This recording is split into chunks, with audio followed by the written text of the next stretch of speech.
Prepárese a abordar porque aquí arranca La Paradita de las 12. 2 horas viajando por las noticias, los deportes, la política, la farándula, la cultura y todos los temas que ocupan la atención diaria de los dominicanos y del mundo. Con ustedes, La Paradita de las 12, un detergente para la mente. Acompáñennos. La paradita de las 12, qué buena esta paradita, la paradita de las 12, qué buena esta paradita.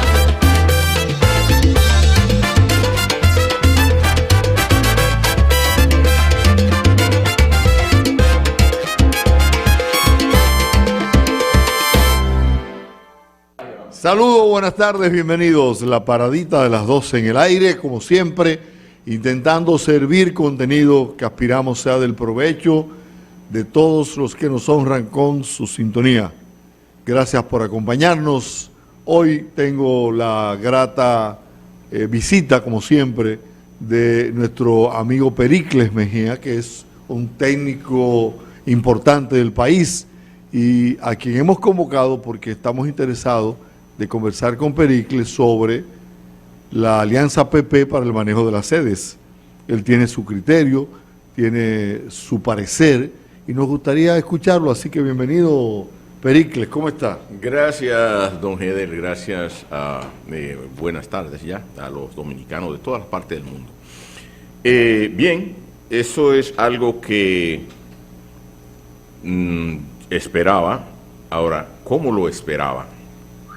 Lo mismo que la capitalización tiene muchas aristas y con respecto a la capitalización de las sedes o la alianza pública-privada de las sedes, yo siempre he dicho que debe hacerse y de una manera particular. Por ejemplo, cuando hicimos la capitalización, lo que se hizo fue entregarle a una gente que no debieron haber participado en ese proceso, que fue Unión Fenosa.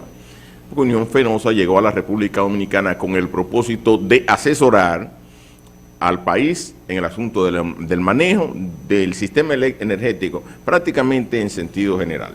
Entonces, al final, ellos plantearon la licitación tanto de las EDES como... Perdón, porque en la alianza actual no se habla de capitalización. No, lo que pasa es que Sí. voy para allá. Ok, se habla sencillamente de manejo. Sí, no, pero voy para allá, porque ahí también hay otra cosa. Ok. Entonces, la Unión Fenosa no debió haber participado y le entregamos, prácticamente le regalamos las EDES a la Unión Fenosa, le quitaron todas las masas y volvieron y entregaron el hueso al Estado para que el Estado vuelva otra vez y haga que las EDES funcionaran.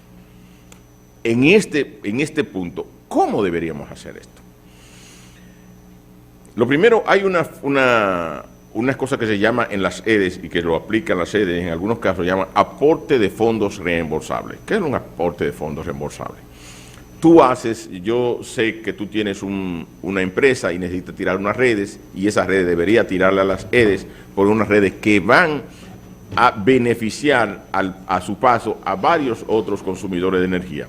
Entonces, se hace un acuerdo o con una empresa o con esa compañía que necesita esa energía y entonces se hace la construcción y la EDE posteriormente reembolsa a esa empresa, ya sea en forma de energía o en forma de dinero de manera paulatina, porque no lo puede hacer esa inversión tan rápido. Y entonces, algunas empresas pueden tomar esta cosa que se llama aporte de fondos reembolsables y ir a los bancos comerciales y negociar con ella para que las EDE, para recuperar ese dinero de manera paulatina con las EDE. Esa es una forma. La otra forma que digo que debe entrar el sector privado es de la manera siguiente. Todas las subestaciones, para los que sepan lo que es una subestación, es donde están los transformadores. Las subestaciones tienen entre 4, 5, 6, 7 circuitos. Cada uno de esos circuitos tiene una energía que se mide a la salida del interruptor y de ahí hacia donde corra ese circuito, todos los consumidores que están conectados ahí, debe haber empresas que se especialicen en hacer que la gestión tanto de cobranza, y cuando digo de cobranza no es que cobren el dinero, sino que hagan que no haya hurto en esas redes, y entonces ya ahí ellos harán inversiones de acuerdo lógicamente con las EDES, de manera que un circuito que tenga, por ejemplo, un índice de cobranza de un 50 a un 60%, en la medida que aumenta el FIT, o sea, que lo hace más eficiente el índice de cobranza, en esa medida esa empresa que hace esa labor consigue una cantidad de dinero, lógicamente, que es negociable con la EDE en este caso. Todas las EDES no tienen el mismo valor. Claro que no. Porque algunas le sirven a un sector de la población con mayor capacidad para pagar que otras. Sí, por ejemplo, EDESTE tiene muchas zonas muy malas y EDESTE tiene zonas que no pagan nada. EDESTE debe estar tener un índice de cobranza por debajo prácticamente del 50%. ¿Cómo se hace en ese caso? Entonces, en ese caso, lo que yo estoy diciendo, vamos a suponer un circuito de Villamella, por ejemplo, que tiene varios circuitos. Vamos a suponer que tomas un circuito de Villamella. Yo te digo, hago un contrato y te doy un circuito, toda la energía que se mide en la subestación a la salida, y te digo, acordamos que ese circuito tiene un índice de cobranza de 0.5 o un 50%, por decir algo. En la medida en que tú haces ese circuito mucho más eficiente, tú tendrás una cantidad. Ahí es tu participación económica. Ahí es la participación de la empresa, okay, de una empresa contratista prácticamente. Correcto. Hay otra participación que es donde una empresa, que puede ser la misma empresa u otra empresa, pueden hacer lo que se llaman aporte de fondos reembolsables. Así la EDES no tiene que involucrarse en hacer trabajos, comprar material eléctrico, para que no caigan en el mismo fraude que teníamos con el gobierno de Danilo Medina y los hermanos de Danilo Medina, que hicieron un fraude del carajo. Sacaron a todas las personas que estamos en este negocio, ellos lo sacaron. Y se metieron solamente ellos en suplir materiales que en la mayor parte de los casos, en muchas partes, o no cumplían las especificaciones o simplemente no lo entregaban porque ellos eran, lógicamente, quien hacer. Entonces, otra cosa que también pueden hacer las EDE en este mismo tenor, y lo hacen muchísimas partes, por ejemplo, en los Estados Unidos, donde yo compro transformadores, pues yo soy fabricante de transformador, lo que hacen es que los transformadores los instala una empresa que es completamente diferente a la empresa eléctrica. O sea, yo te contrato para que tú me pongas determinada cantidad de transformadores, yo te pago el transformador donde tú me das una garantía. Los transformadores tienen una garantía determinada. O sea, tú no solo se la vendes, sino también la instalas. O sea, tú le vendes. Es una modalidad. Exacto, tú le vendes y le instalas el producto. Por ejemplo, en las EDES, en el asunto de los transformadores, lo que es una mafia enorme. Entonces usted lo que tiene que salirse de esa mafia. Mira, tú me instalas ese transformador y yo te pago 20 pesos por él. ¿La mafia cuál es? Él con los mismos transformadores, que vende, qué cosa, que... Poco garantía. Muchísimas cosas. Pero entonces en eso lo que tienen que hacer es contratar empresas.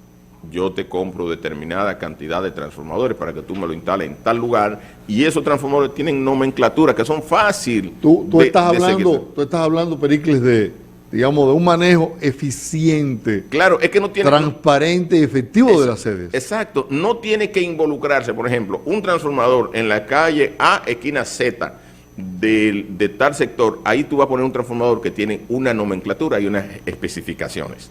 Ese transformador debe tener una garantía, y yo te puedo contratar a ti incluso para que tú monitorees que la energía que se le está demandando a ese transformador es la energía para la cual él está diseñado, de manera que si hay picos no pasen de los valores que ese transformador está, y así tú evitas tener que las EDES permanentemente están instalando transformadores que se queman porque no hay nadie que lo monitoree, no hay una empresa encargada. Las EDES no tienen la capacidad de darle seguimiento. Entonces, por lo que tú señalas, a ti te luce, digamos, prudente, acertada la decisión de hacer una alianza con el sector privado para estas cosas.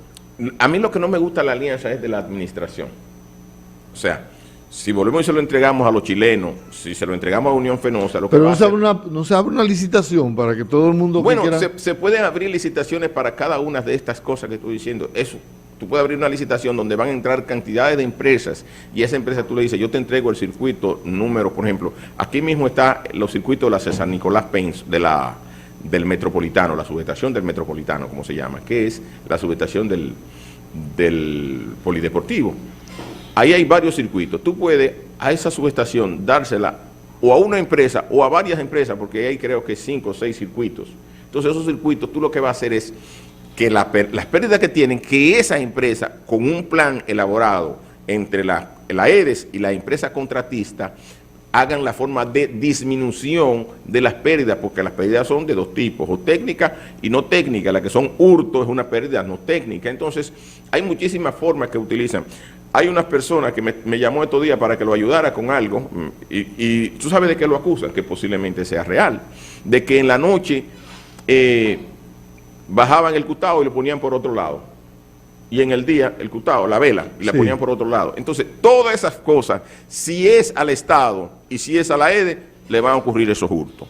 Ahora, a una empresa privada, a una empresa, es muy difícil que tú puedas robarle eso, porque la empresa va a poner el candado y te va a decir, yo te voy a medir afuera. Claro. Y tú haces lo que tú quieras allá adentro. El negocio eléctrico en el país tiene 3 patas. Sí. Quien produce, quien mercadea, sí, ¿verdad? Sí. ¿Y quién paga? No. No. Sí. Quien produce es una. Quien transmite es otra. Y El que transmite también cobra. No. El que transmite cobra por la transmisión. Exacto. Pero los dos primeros están bien cómodos, porque los dos primeros todo le llega vía computadora. O sea, se produce tanta energía. Sí, exactamente. O sea, la producción tiene un costo y yo cobro ese costo. Entonces no tienen que involucrarse con el cliente ni con toda esta cosa que da el cliente. Por ejemplo, cuando yo te digo esto, la tarea es cobrar. La tarea es cobrar. Cobrar y ser eficiente en el cobro y en la emisión de la energía. Y más que cobrar, evitar el hurto. O sea, evitar el hurto. Y entonces hay otra cosa que necesitan las empresas para esto. Por eso que debe siempre prácticamente estar vinculada al Estado, porque hay un asunto de lo punitivo, de que la gente va y tú necesitas al Estado para que te permita, antes de comenzar un proceso judicial. Eso del proceso judicial es algo más adelante. Hasta ahora mismo lo que nosotros necesitamos es alguien que cuando la empresa solicite a un militar, mira, ese está desconectado, mira, protégeme porque yo lo voy a cortar. Porque yo conozco, ustedes han conocido cantidades o de militares o de personas importantes en la República Dominicana, que cuando alguien de la guaguita ha ido a cortar la energía porque simplemente no paga o porque se le está robando, pues le sacan una pistola, y yo soy amigo de fulano, y yo soy perencejo. Yo soy un jefe. Yo soy un jefe. Todavía aquí en la República Dominicana se utiliza eso. No es posible, quizá voy a decir un disparate, no es posible que en el caso de la energía eléctrica, igualmente en el caso del suministro de agua potable a las viviendas, pueda existir un mecanismo que permita, desde un lugar cualquiera, cortarte la energía como te cortan el teléfono, como te cortan el cable. Ok, existe en las dos casos, tanto en baja tensión como en baja tensión, en bajo consumidor. Los consumidores tanto tienen los prepagados en los barrios. Entonces, para evitar esos conflictos. En los barrios, hay en barrios marginados que ya se han instalado sistemas de prepago. O sea, tú le metes 10 pesos y te dan 10 pesos de energía. Entonces, pero para los sectores también mucho más grandes, también se puede abrir a distancia.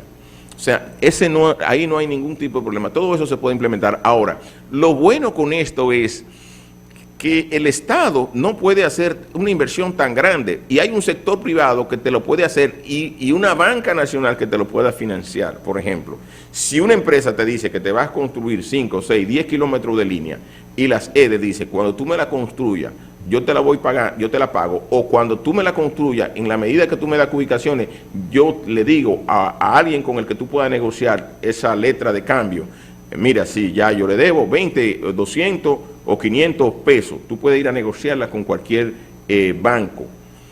Entonces, esa gente pueden hacer inversiones, porque todo esto se recupera. Entonces las EDES en el tiempo le van a cobrar, le van a pagar al banco ese compromiso que han hecho con esa empresa. Y entonces en esto es una dinámica muy importante, porque tanto las EDES pueden rehabilitar sus redes, como los bancos pueden estar en la actividad de prestarle dinero a estas empresas para que estén haciendo estas labores. Otra pregunta tonta. Importante. Otra pregunta tonta. La energía nuclear se sirve igual que como se sirve la energía que se produce con carbón y otras cosas. O sea, se utiliza la misma infraestructura para transmisión.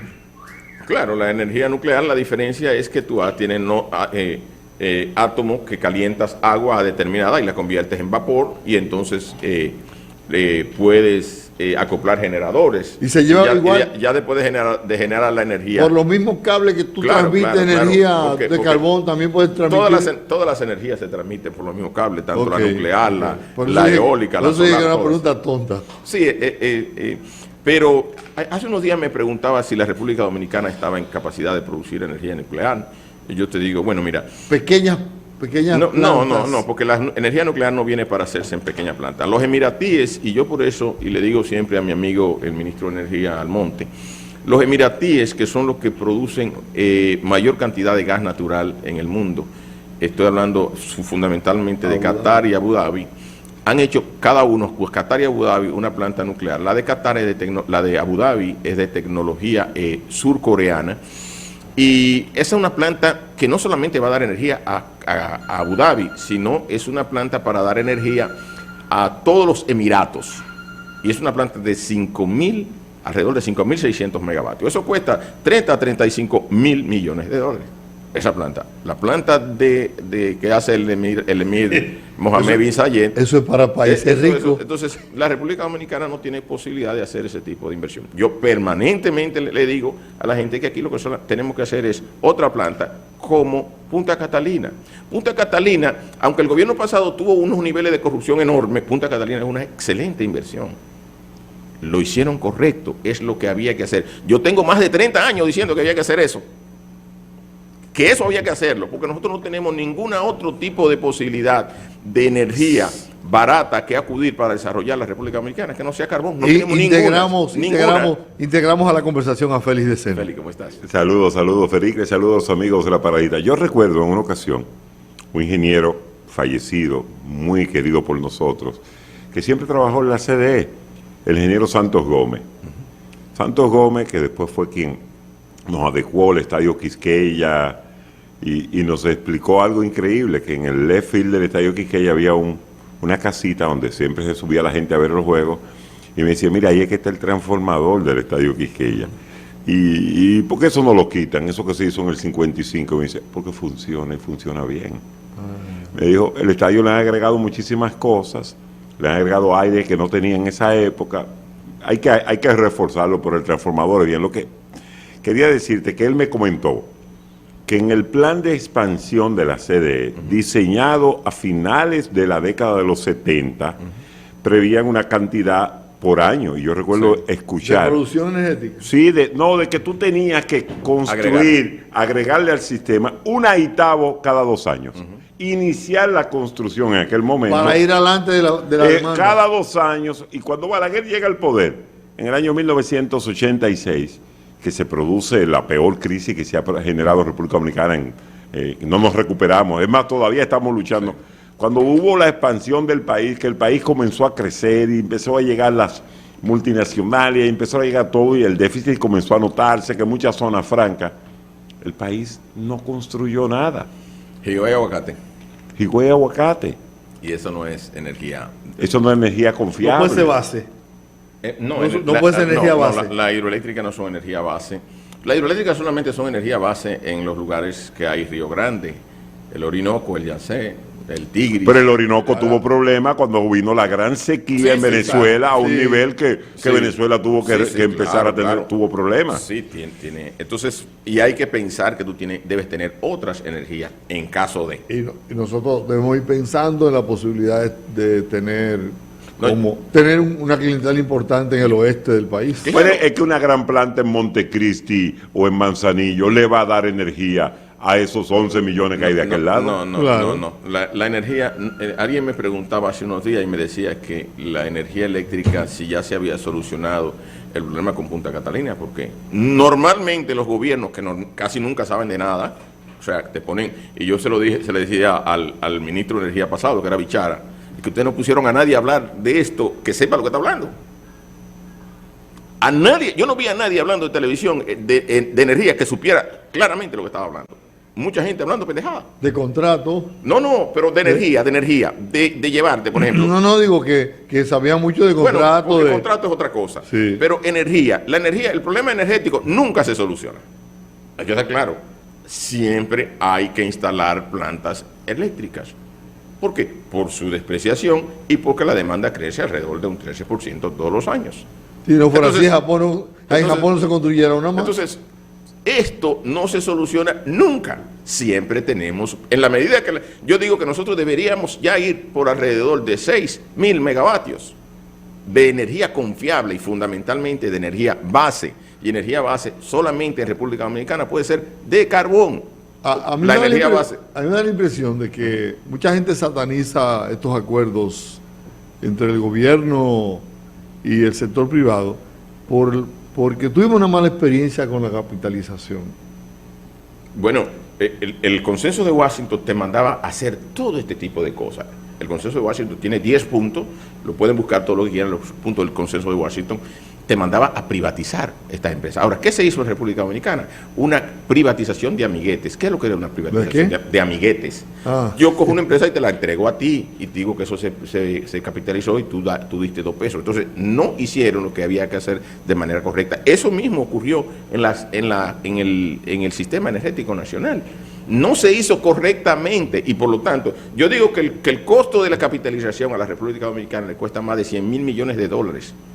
El costo de entregarla y no hacer lo que había que hacer exactamente, porque habían cosas que podían hacer. Por ejemplo, mira, como el sector privado no ha podido hacer la inversión, que también debió haber el sector privado haber hecho la inversión en plantas como Punta Catalina, el Estado la hizo en el gobierno pasado. Ahora, ya es del Estado y ya esto genera una cantidad de dinero importante. Y ahí, cuando habla de la alianza pública-privada y cuando habla del fideicomiso, es una administración correcta, pero no para regalárselo a un grupo de tigres que están ahora mismo esperando eso. Porque ya esto es un proyecto del Estado, y hablando de un Estado que te estaba hablando recientemente de poder aprobar una reforma fiscal, lo correcto es decir, ¿cuánto generamos en dinero con Punta Catalina? Porque Punta Catalina, como es generación de energía, no es distribución, es un dinero que es constante y sonante y es proporcional a la cantidad de energía que tú pongas en línea. Por lo tanto, lo que necesitas es una administración correcta o una dirección correcta de Punta Catalina, porque eso es un activo importante de la República Dominicana. ¿Cuál es la más próspera de las sedes? ¿Edesur? Edesur es la más próspera de las sedes. Tiene también el mejor tejido empresarial, es la que corre... por el mercado que cubre, ¿verdad? Sí, tiene mejor tejido empresarial Edesur, y la menos es Edeste. Entonces, pero con esta alianza, yo entiendo que se puede, haciéndola correctamente, y reitero, la EDES no debe estar vinculada a estar comprando transformadores, porque va a tener un parque de transformadores ahí que no tiene nada que hacer con ellos, y no tienen que hacer esa inversión, decirle, mire, yo lo contrato a usted para que usted me instale transformadores, cuando yo lo llame, usted tenga una brigada y me instale transformadores y me diga, el costo de eso tiene un determinado valor, el kilovatio hora o las capacidades, por la capacidad de los transformadores son de no más de 6 o 7 tipos, de 15, 25, 37, 50, 75, 100. Regularmente eso en distribución. Cuando en un sector pobre se daña un transformador, hay que hacer una protesta para que lo repongan. Ahí yo le decía a alguien, ahí lo único que tiene que hacer la EDE es mandar un correo que pasa por varios departamentos y el último departamento pone la firma y dice, ok, y eso cae a una compañía que tiene un camioncito, va y lo instala, y al final esa compañía te pasa una factura y tú te desaparece de eso, y no tiene que estar que si lo quitó, que si tenía el camión, que si apareció el obrero, que si hizo la cosa. Yo no sé de eso. El tipo me instaló el transformador y me manda una factura, y yo cada cierto tiempo le hago un valor de esa factura. Entonces lo mismo, la EDE no debe estar involucrada en estar comprando materiales, porque todos esos materiales que compran son un fraude. Eso es un fraude, y ustedes lo vieron en el gobierno pasado. Los fraudes más grandes estaban en la compra de materiales que en una gran parte de los casos no se entregaban correctamente, y en otra parte no se entregaban. Entonces, se sobrevaluaban. Entonces, la EDE tiene que salirse de eso. Mi negocio no es construir redes, mi negocio es vender energía. Entonces, salirse de esa parte del negocio. Entonces, decirle, ¿quiénes quieren construir redes? Todos nosotros. Ok, tú tienes dinero para construir redes. Ok, yo te voy a garantizar que eso se te va a pagar. Cuando pase determinada, yo te voy a hacer una cubicación y te puedo cubicar un proyecto en 4 veces, o en 30 30, 30, 30 o 25, 25, 25 y cada vez que yo te dé una cubicación tú puedes ir con esta nota de crédito a un banco y decirle, mira, él te va a pagar eso en determinado tiempo. ¿En cuánto tú me lo compras? Yo Perfecto. tenía Eso es fácil. una persona que trabajaba cerca de nosotros que vive en Pedro Brán. Él en Pedro Brán tiene un contador con tarjeta. Y él me decía con mucha razón, mira, yo tengo un contador y hoy es viernes, y yo voy a ponerle 150 pesos a mi contador. ¿Y cuánto te dura? Y dice, me dura mucho, don. Y yo, ¿cómo va a ser? Sí, me dura más. Depende del consumo. Sí, porque el consumo de ese tipo de hogares, ¿qué posibilidad hay de que en la mayoría de los barrios tú puedas decirle, mira, yo tengo que subsidiarte la energía porque tú no tienes con qué pagarla, pero vamos a ponerte este contador y yo te lo voy a poner cargado todos los meses con una tarjetita de 150. Ahora, cuando tú te pases ahí, tú lo pones. Claro. No hay manera de que eso sea, porque los gobiernos... Va a estar subsidiando una parte. Yo sé que los gobiernos le tienen miedo a la protesta. No, pero que eso se está haciendo. Eso existe en varios barrios de la capital. Existe. Entonces se puede poner. Pero es que el Estado, las EDES, no pueden hacer la inversión enorme que hay que hacer en todos los lugares. Y eso tiene una función doble de beneficio para el país. Sí, por un eso lado, existe. cobra algo. Le por cobra. otro lado, No. y por otro lado, hay ahorro porque la gente, usted pasa por algunos vecindarios que esos bombillos de exterior, nadie los apaga nunca. Porque no pagan la luz. Pero tampoco las EDES o la CDE o quien sea. Y yo he puesto siempre el ejemplo. Tome Camino Chiquito, pero tome Camino Chiquito desde el inicio de la carretera de la Isabela y llegue hasta la ferretería americana. Por un lado, llegue hasta la Euclide Morillo, donde está, donde venden la Rinconada. Todos los bombillos son viejos de los de antes en los postes de luz. O sea, luz amarilla, no es LED, es unos bombillos que consumen enormemente. Ya ahí eso entra en otro acuerdo que tienen los ayuntamientos. ¿Y por con qué las eso no EDES. se sustituye?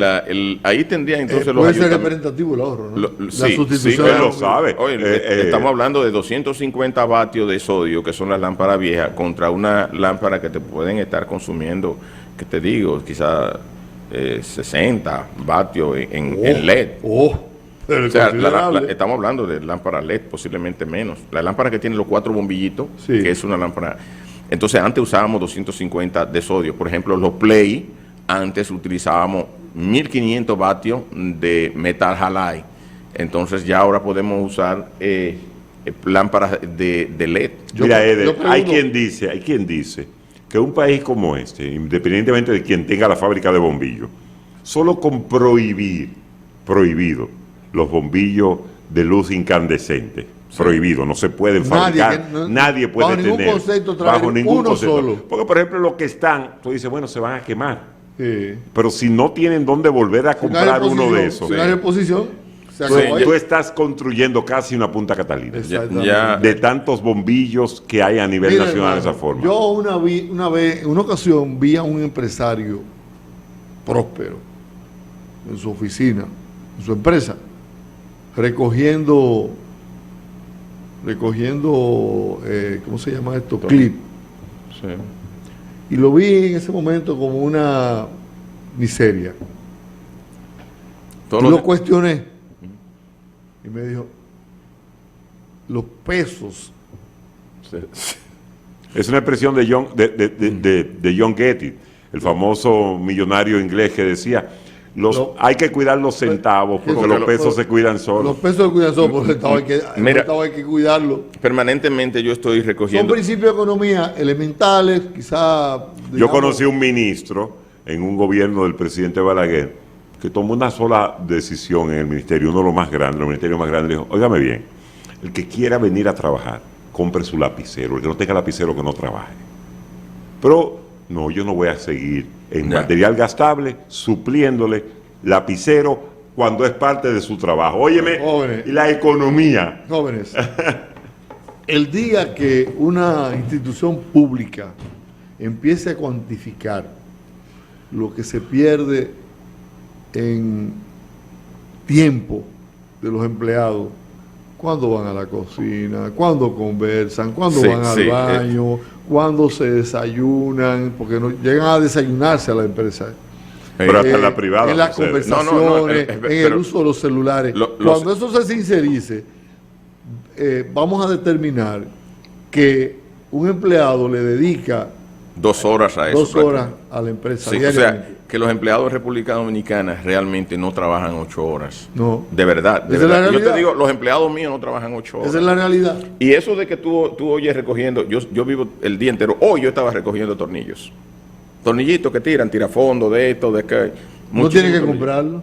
Pero que tiran permanentemente. Yo voy y tiran. Hoy yo estaba recogiendo tairra, que amarran algunas cositas, mira, pero parece que alguien trajo eso y los otros lo botan, porque imagínate. Exactamente. Entonces son principios de economía, tú dirás, bueno, muy arcaico, pero funcionan. No son arcaicos, pero funcionan. El que sabe cómo se levanta una empresa, señores, levantar una empresa no es fácil.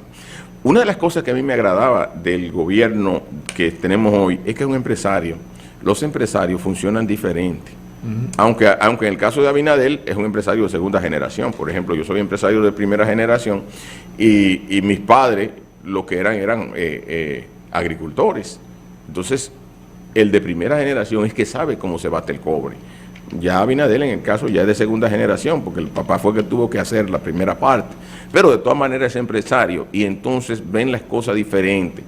Y hay una cosa que yo sí que he dicho permanentemente. Yo digo, aquí había una persona cubana ahora mismo, salió. Yo digo que en la República Dominicana ocurre como en Cuba. En Cuba todo el que está vivo está ilegal. Porque en Cuba la ración alimenticia que te dan no da para tú estar vivo. 2 huevos y una libra de arroz y te dicen que tú de eso debes vivir. Entonces en la República Dominicana lo mismo. Para el caso de lo que le ocurrió al presidente Piñera, al presidente Abinader y al presidente Lazos, el presidente Abinader debe tener carta en el asunto, que es lo siguiente. En la República Dominicana, si una empresa está correctamente y está dejando beneficio, hay que buscar cuál es el fraude. ¿Cuál es el fraude? Tú estás dejando beneficios, sí. ¿Cuál es tu fraude? Porque si tú pagas 18% de ITEVI, si tú pagas anticipo, si tú pagas TCS, si tú pagas Infotep, luz, agua, local, empleado, todo esto, no hay forma teléfono, no hay forma de que tengas beneficio. Entonces el presidente debe, ya que le ocurrió lo que ocurrió junto con Lazos y Piñera, y que en la República Dominicana hemos sido tan indulgentes que no hemos sido lo que han hecho en Chile y en Ecuador. El presidente dice, espérate, debe ser que esto que tú estás haciendo, esta actividad económica, sea con el propósito de que te deje beneficios. Y los empresarios deben ganar para que tengan la intención de ser empresarios. Pero tú quieres una digamos, un latigazo más fuerte para una empresa que lo que representa el 18% de ITEVI. El ITEVIS. ¿Tú sabes por qué? No es porque uno se niega a pagarlo, es porque uno tiene que honrarlo antes de cobrarlo. Y si tú facturas, mientras más factura, más te descapitaliza. Entonces, mientras más tarde te pagan, más te hunde. No, pero yo te voy a decir, mira, yo voy a decir algo, oiga lo que voy a decir. En el gobierno pasado yo le vendía a la WERS y le había vendido una cantidad de dinero, alrededor de 30 millones de pesos, 25, quizás 30 millones de pesos. Y me dijeron a una altura de juego como esta, en un diciembre, mira, tú tienes que mandarme toda la factura de lo que hicimos para yo poderla cerrar en este año, porque si la dejo para el otro año, tengo que hacer otro proceso de asignarte ese proyecto, de que tú de entrega, todas esas cosas, ya cosas entregadas. Entonces tú tienes que enviarme esta factura ahora. Y yo digo, pero si esta factura con comprobante, sí, con comprobante. Pero si yo te la envío con comprobante, tengo que pagar el 18% dentro de unos días. Claro. Ese es tu problema. Entonces yo tenía, oye bien, para que ustedes entiendan cómo funciona la República Dominicana. Tú dices, yo tenía que entregarle la factura porque si no tenía el riesgo de perder lo que ya había entregado. Si le entrego la factura, debo pagar el 18%. Suponte 25. Pero ya tú lo pagaste. No lo había pagado. No lo había pagado. Porque no lo había facturado. Suponte 25 millones de pesos. Suponte 20 millones de pesos. El 18% son 3.600.000 pesos.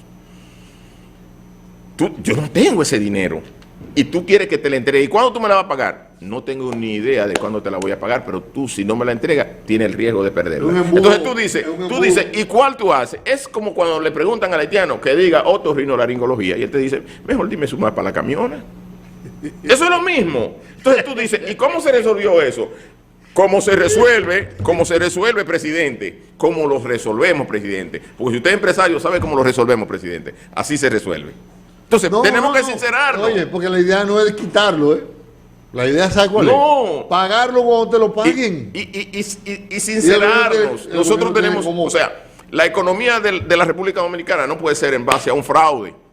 Y esto es un fraude. En el caso tuyo tal vez no sea tan pecaminoso. Bueno, pero en materia de publicidad. En materia de publicidad no, es terrible. No, en si todo. Facturaste, paga, pero sucede que no te pagan. Entonces, presidente, y le digo al presidente, le digo al Estado, la economía dominicana es un fraude.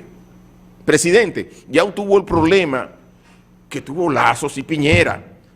Vamos a sincerizar la economía dominicana. No podemos, como digo en Cuba, si tú no puedes vivir con 5 libras de arroz y 2 huevos una semana tu familia, y si están vivos, hicieron un fraude porque con eso no viven. Entonces la República Dominicana lo mismo. No podemos tener una economía fraudulenta. Nos están obligando a todos, todo el que es empresario aquí tiene que hacer algo. El ITEVIS no puede ser 18%. Tú metes 10%. El ITEVIS y se sinceriza y la gente deja de evadirlo, porque esto es una evasión que lo hace desde el presidente hasta el último de abajo, porque el presidente es empresario y si el empresario sabe lo que yo le estoy diciendo. Entonces tenemos que sincerizarnos, porque esto no puede ser así. Esto es un fraude. Presidente, ya usted tuvo una con el asunto de los papeles de Panamá.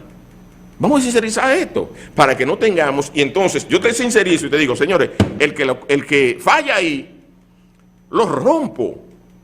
Porque si tú fallas en 10%, pero cuando tú dices, es como los familiares de Danilo, ¿por qué tú no te podías poner contra los familiares de Danilo? No podía abrirle frente a ellos tú estando en el mismo negocio. ¿Por qué? Porque ellos después te iban a decir, mira, yo te voy a mandar la DGI a ti, y como yo era los dueños de la DGI, te mandaban la DGI, y la DGI, si sale a buscar, le encuentra a todo el mundo. Aunque sea la Madre Teresa, le encuentra Oye, si la DGI sale a buscar, le encuentra a todo el mundo. Entonces tú dices, si tú te metías contra los hermanos de Danilo, que eran los dueños de la DGI, te mandaban a la DGI a ti. ¿Y tú sabes qué te hacían?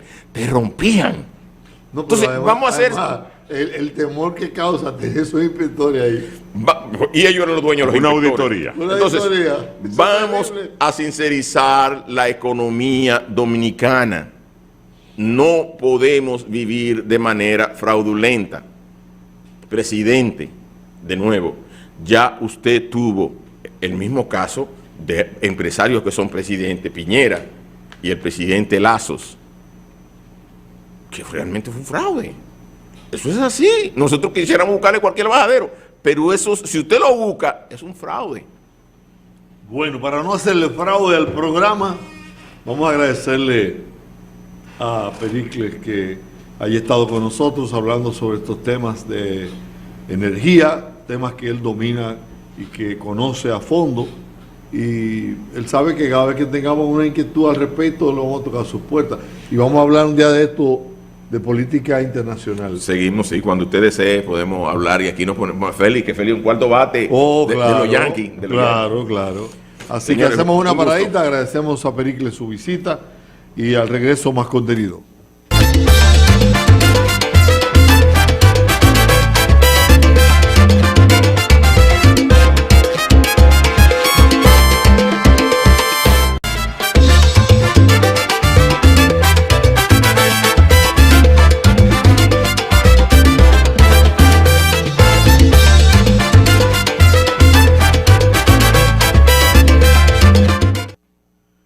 Continuamos con la paradita de las 12. Vamos a conversar ahora con el licenciado Carlos Torres. Carlos Torres ha venido varias veces al programa y siempre nos trae gratas informaciones con relación a oír, al sentido del oído. Y para que usted para que usted tenga orientación precisa, porque ya dice Carlos que la mayoría de las personas tienen la tendencia a ir perdiendo la audición con los años. Entonces, préstele oído a esto, porque esto es importante para usted. Lo que pasa es que hay cosas que tú no le prestas atención hasta que tú no la empiezas a dejarla de tener. Yo recuerdo con que tú te preguntas, los 5 sentidos, ¿cuál es el más importante de los 5 sentidos? Tú te pones ¿verdad? Tú dices, por lo regular, el consenso de la vista, ¿verdad? Pero nadie le prestaba atención al sentido del olfato y del sabor y del paladar. Hasta que llegó el COVID. Cuando tú te diste cuenta que tú no podías comer, literalmente, porque la comida no te sabía nada, ni te olía a nada, entonces tú te diste cuenta de la importancia de esos 2 sentidos. Así mismo yo creo que debe pasarle con el del oído a la gente. Bueno, la ventaja que tenemos ahora es que tenemos a Carlos y que Carlos tiene la fórmula, el equipo, para que la gente oiga bien. Y no solo eso, muy buenos días o muy buenas tardes ya, porque claro, si esto es la paradita de las 12 es que habrá alguien que empieza a almorzar, ¿no?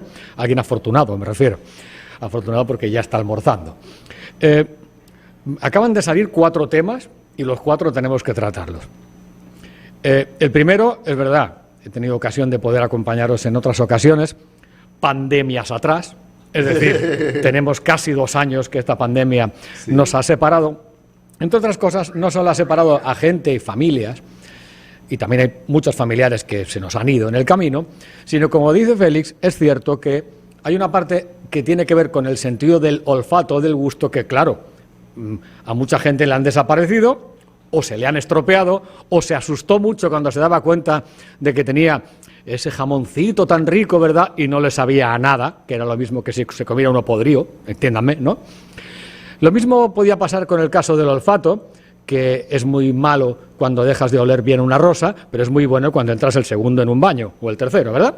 Sin embargo, no todos los sentidos tienen la misma importancia para tener la percepción de estar vivo. Y me voy a explicar mejor. Resulta que el olfato, el gusto y el tacto inciden en lo que se llama la gimnasia del cerebro, la gimnasia neuronal, solamente en un 15%. ¿Por qué? Porque tú no estás oliendo a todas horas, tú estás respirando a todas horas, pero no oliendo. Tú no estás degustando a todas horas. Tú no tienes estos sentidos activados absolutamente en todo momento, del mismo modo que el tacto actúa cuando tocas algo o te tocan. Repito, eso da un 15% de gimnasia en el cerebro, es decir, de los impulsos eléctricos que llegan al cerebro por esos sentidos. Fíjate, Félix, que hablabas de la vista. Todo el mundo tiene el consenso. Sin la vista, ¿qué podría hacer? Bueno, eso es una lástima, perder la vista, por supuesto, sobre todo si ya sabes lo que es ver. Pero resulta que la vista te da otro 20% de esa gimnasia neuronal. Así que hagan la resta. Si olfato, gusto y tacto me quita el 15%, o sea, me da el 15%, la suma de los 3, y la vista el 20%, resulta que la audición, fíjense que nadie le da mente, te da el 65% de esa gimnasia que el cerebro necesita para estar vivo y activo, es decir, la percepción de estar vivo. ¿Y qué ocurre cuando lo pierdes? Vamos a hablar de eso. Mira, Edel, fíjate, Félix, hablemos un momento de la calvicie. Lo siento, vamos a hablar de esto. Resulta que para cuando tú te das cuenta que pierdes el cabello, ya el 30% se te fue. Cuidado, ¿eh? Para cuando te das cuenta, el 30% tú ya no tienes esos cabellos, ya no tienes esos pelos en la cabeza, ¿de acuerdo? Sí. Pero hasta entonces tú lo niegas, tuve algún pelo en el cojín, en la almohada, pero el 30% se fue. ¿Y saben algo? Hay muchos crecepelos, hay muchas cosas, muchas vainas, pero de modo natural, lo lamento, si fuera así, esto sería el milagro, ¿verdad? De modo que se fueron y no vuelven. Lo mismo pasa con las células del oído. Ese es el tema. Las células del oído, tenemos un balance al nacer, son 16.000 en cada oído, y desde que tú naces se van muriendo, chin a chin. ¿Por qué? Porque está en tu código genético. Tu código genético te dice que durante 50 años aproximadamente, tú tendrás los 5 sentidos funcionando más o menos bien. Durante 50 años aproximadamente. Y esto hay un motivo que tiene que ver con la evolución de la especie humana. Porque entre 50 y 100 años atrás, la gente se moría a los 50 años. ¿Sí? El que vivía mucho más era casualidad, era extraño y era muy recordado, precisamente por lo raro que era vivir tanto. Pero los humanos a los 50, 60 años ya no estábamos. De modo que si ahora vivimos 60, 70, 80 o 90, esto es un triunfo de la sociedad, de Dios, de la ciencia, ¿no? De la cultura, de la medicina. Así que, si a los 50 años olfato, gusto, tacto, vista y oído van cayendo, porque sabemos todo que a los 50 todo se cae, ¿verdad? A partir de los 50, ¿qué necesitamos? Necesitamos Viagras. Y voy a hablar de esta broma, ¿no? De la misma forma que existen zapatos, que es el Viagra de los pies para no dañarte, caminar más tiempo y estar mejor, del mismo modo que existen lentes, ¿verdad?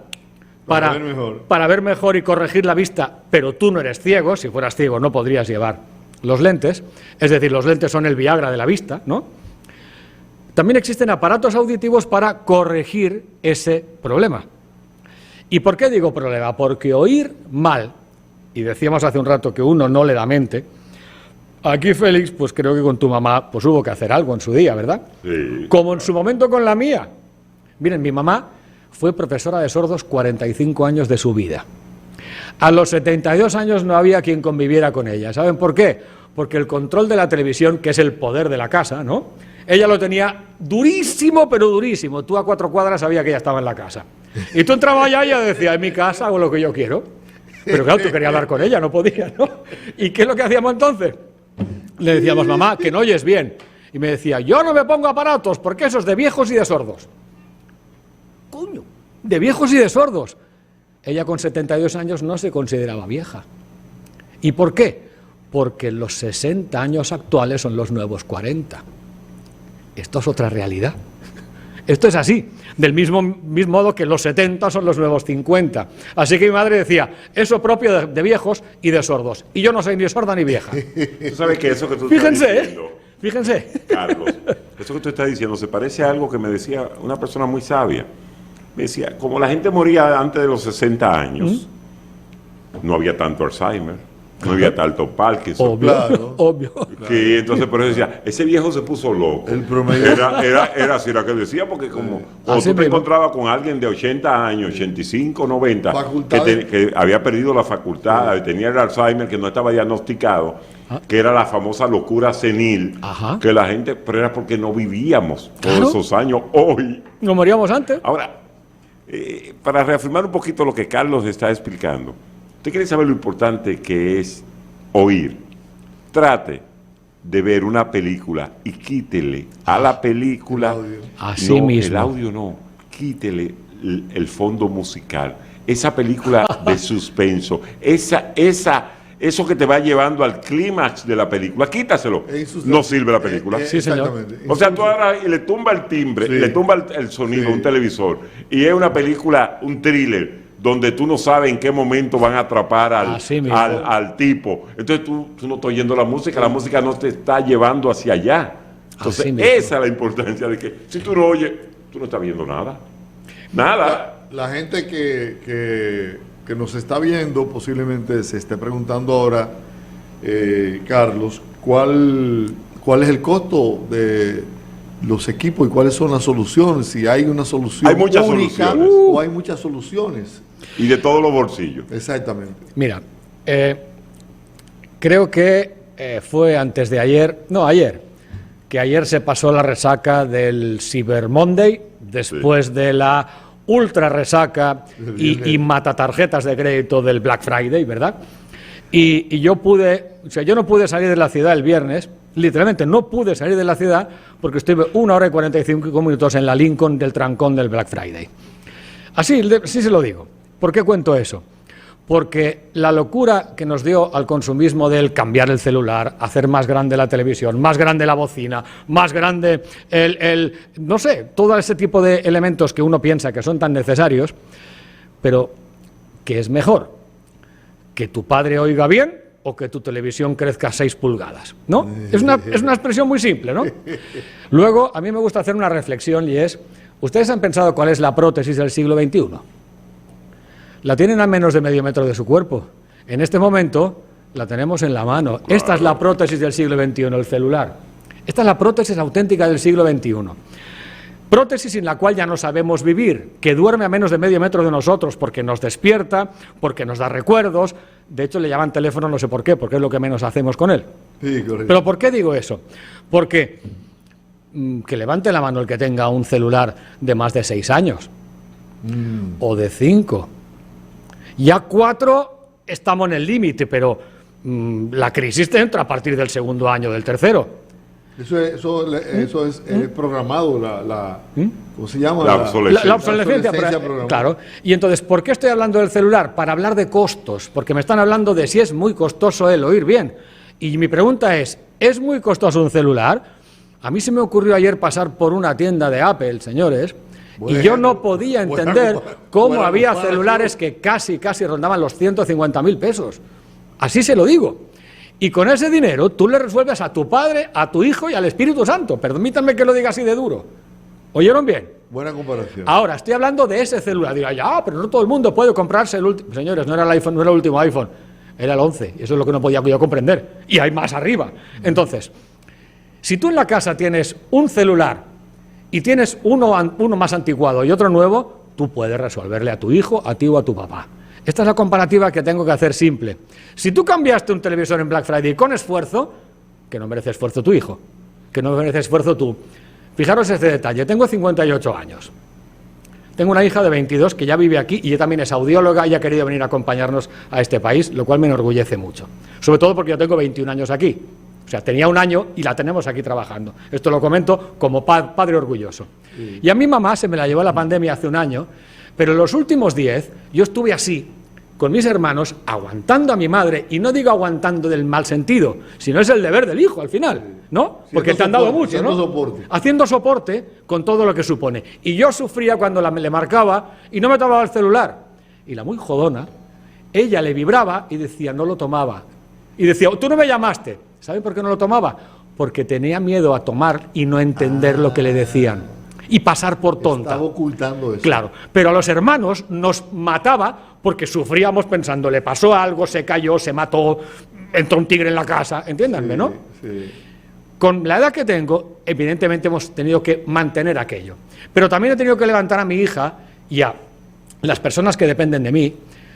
Pero ¿saben qué? Vivimos en un mundo competitivo, así que si soy yo el que no oye mal, yo me tengo que quedar pudiendo perder trabajo o no poder competir en esta vida. Pero qué estupidez, ¿no les parece? En cambio, sí, uno se da el capricho de cambiarse el celular por uno mejor, pero después hace el tonto en una reunión. Quiero añadir una reflexión para poder aclarar una última cosa. Hemos hablado del Alzheimer, ¿verdad? Mirad, resulta que una pérdida auditiva leve, que la tenemos todos los que estamos aquí, lo digo ahora mismo, los que estamos aquí en la paradita, leve, aumenta por 2 el riesgo de deterioro cognitivo y demencia senil, por tanto el Alzheimer. Ya lo multiplica por 2. Pero si la pérdida auditiva es moderada o severa, y créanme, me está viendo y escuchando mucha gente con ese problema y no es consciente, entonces se multiplica por 5 ese riesgo. Por 5, porque la estadística dice que vivirás entre 70 y 85 años. ¿Sí? Y si tú llegas, a lo mejor es un poco triste, ¿verdad?, que consigas alargar la vida sin reconocer a nadie o sin poder compartir con ellos como corresponde. ¿Cuál es el consejo que tengo que dar? Chequéate la audición, porque es rápido, no duele, no sangra y las ARES se lo cubren. Muy importante, ¿verdad? Entonces, es rápido y es fácil. Ahora, si te chequeas la audición y tienes la suerte de tener un problema auditivo, he dicho la suerte porque todo se detecta, ¡aleluya!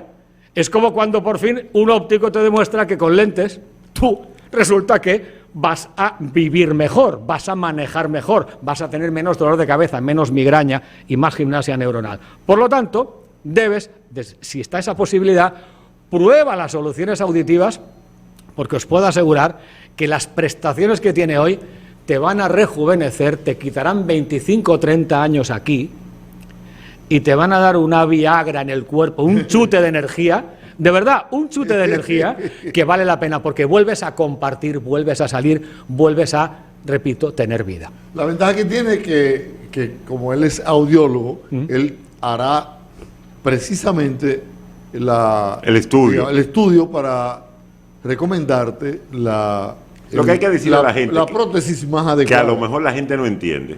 Cuando usted va a un optómetra, le ponen unas letras.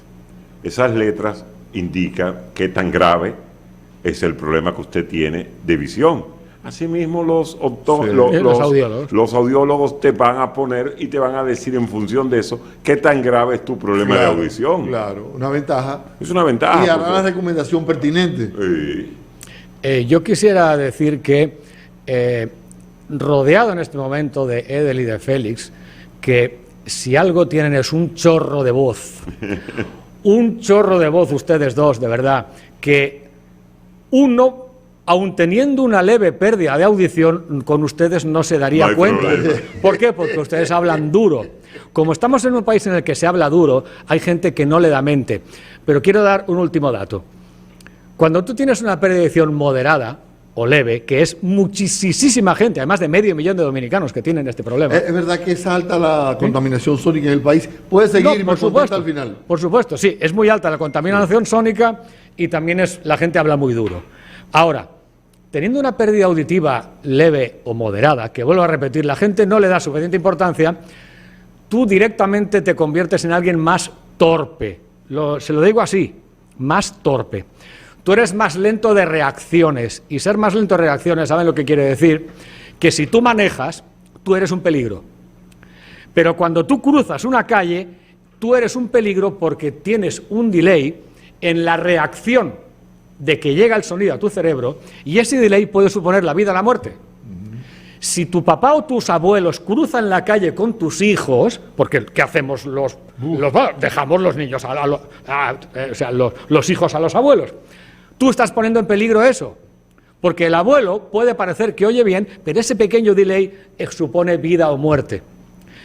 Ya no quiero hablar otra vez del deterioro cognitivo, no quiero hablar de todo eso, pero también hay otro detalle, y es que aislarse cada vez, después de una pandemia, todos nos hemos dado cuenta de lo que quiere decir, y si tú no escuchas bien o te molestan los ruidos fuertes en un restaurante como a mí, cuando a mí un amigo me invita a un restaurante o vamos a cenar, yo pregunto cuál es, porque si es bulloso no voy. No va. No voy. Yo voy al postre o voy al café. Porque si no, llego y está tan duro el sonido que me molesta a mí. Y como me molesta a mí, yo me paso una cena terrible, una cena fatal. Yo les he contado diferentes elementos porque estos dispositivos de ayuda auditiva, estos aparatos auditivos, no solo te corrigen la audición que te falta, sino que te protegen contra los ruidos fuertes. O imagínense que Félix te grita, ¿sí? Si Félix te grita, asústate, ¿no? Pero uno le coloca el límite y entonces eso deja de molestar. Por lo tanto, corrigen y protegen. Eso quiere decir tener una vida mucho más sana y mucho más larga. Y para que no le pase lo que le pasa le pasaba a la mamá de Félix, que 2 cuadras antes sabían que ella estaba ahí, con el televisor. Sí, no, y eso me pasaba a mi mamá también. A mi mamá era terrible convivir con ella. Y les digo algo, al final se puso aparatos auditivos mi mamá a los 75 años y les digo algo increíble. Ella tenía problemas en la cadera, no caminaba bien, ponía todo tipo de excusas para no salir, no compartir. Parecía que se fuera a los 50 años. Aun con problema de cadera se puso a bailar, no había bailado en su vida. ¿Y por qué les cuento esta broma? Porque no es una broma, porque fue algo que nos hizo muy felices y los siguientes 10 años que ella vivió, como mínimo sus hijos, pudimos compartir sus recuerdos con los nietos. Solo ese detalle creo que es suficientemente bueno y emotivo porque viene la Navidad. Sí. Y hay mucho Dominican Yol que va a venir y no sabrá si regalar una corbata o una tontería o solamente un romo. Acuérdense de la familia, por favor. Y si ven la pantalla, sabrán que tenemos un 60% de imagínense, en algunos de los aparatos auditivos, precisamente para que nadie se quede sin oír en Navidad. Es un precioso regalo. Cuidado. Un regalo de vida. Sí, un así regalo mismo. Útil, muy así útil. En estos tiempos de Navidad, regale cosas útiles. Yo creo que esto pudiera ser un regalo oportuno porque usted le va a regalar no solamente el aparato, también le va a regalar salud, también le va a regalar confort, porque una gente que escuche bien, bueno, pues puede conversar mejor. Y fíjate, disculpa, que si algo tiene la Navidad, es que es el momento en el que muchas familias se juntan solo en ese momento del año. Exacto. En ese momento del año. ¿Sí? Exacto. Y qué triste, ¿no?, que venga la abuela o el abuelo a esa cena o a ese día y esté durante un día, 2 o 3, que parezca un mueble. Que lo único que se lleve sea un recuerdo visual, pero no de compartir. Es por eso que insistimos mucho siempre en estas fechas y nos encanta poder ayudar a la gente por ahí. Vamos a poner el teléfono de nuevo para que la gente lo copie y pueda tener la posibilidad de comunicarse con Carlos y coordinar lo que necesite. Yo les digo que, para quien esté escuchándonos, hay un teléfono para poder pedir la cita inmediatamente, que es el 829-599-4311. 829-599-4311. Y lo que les aseguro es que hay un antes y un después. Un antes y un después. ¿Oyó bien? Sí, así. ¿Oyó bien? Un antes y un después. Hay un antes y un después totalmente. Bueno. Y bueno, yo quiero agradecer muchísimo esta invitación, porque es una forma de que si la gente hace por fin una paradita a las 12, también para descubrir que oír es algo necesario en la vida, entonces ya sirvió de algo esta y cada reunión. vez son más pequeños, cada vez pasan desapercibidos. Hay gente que tú te das cuenta cuando mirándolo fijamente por la espalda, que dice, pero mira, tiene un aparatito. Claro. Sí, ya no son aquellos Son aparatos tan prácticamente grandes. invisibles. Sí, Ya no prácticamente son esos plátanos que antes se colocaba la gente con un macarrón y un mejillón en la oreja, no. Eso queda biónico y queda totalmente integrado. Bueno, así gracias, que de mi parte, gracias de verdad. Carlos por venir. Gracias a ti. Estamos siempre dispuestos a escuchar tus orientaciones porque en esa misma medida ayudamos a los oyentes televidentes a buscar respuestas efectivas para problemas de este tipo. Así que préstele atención y no ponga oído sordo a lo que ha dicho Carlos. Así que gracias por venir. Hacemos una paradita y al regreso más contenido.